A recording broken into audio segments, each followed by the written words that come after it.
This wasn't my idea to write the letter, Sarah. It really came from investors wanting their voice to be heard about this progression over the last 6 months. And before we get into the strong words, I think it is important to emphasize what you just said, is that these investors are supporters. They're believers. They're shareholders, and they see Musk as a visionary with an unprecedented track record. But that is starting to deteriorate, or risks deterioration if something doesn't change. And the way that they talked about it was things have been brewing for the past several months, thinking about the March 18 earnings call, what has happened with the exchanges with short sellers, the media, the confrontation with the saboteur, and then just this last thing with Unsworth really crossed a line that was disturbing to investors. And they felt that they wanted to get their message out there. So I'm basically bringing this message in the hopes that there is a change from Musk, because it's important.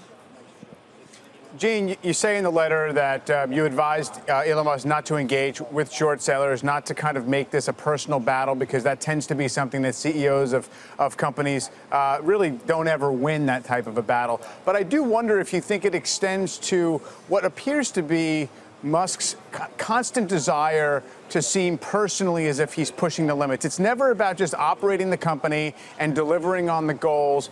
He always seems to want to be out there and portray himself as somebody who's fighting these very difficult battles, whether it's with Tesla or his other ventures. So, I mean, I guess where do you draw the line between Musk as a personality and visionary and this behavior? I think you draw it between the short sellers, I think, are off limits. The history is not on your side to fight that battle. I think when it comes to the media and feeling misrepresented in certain reporting that goes on, I think that that's a fair battle to fight.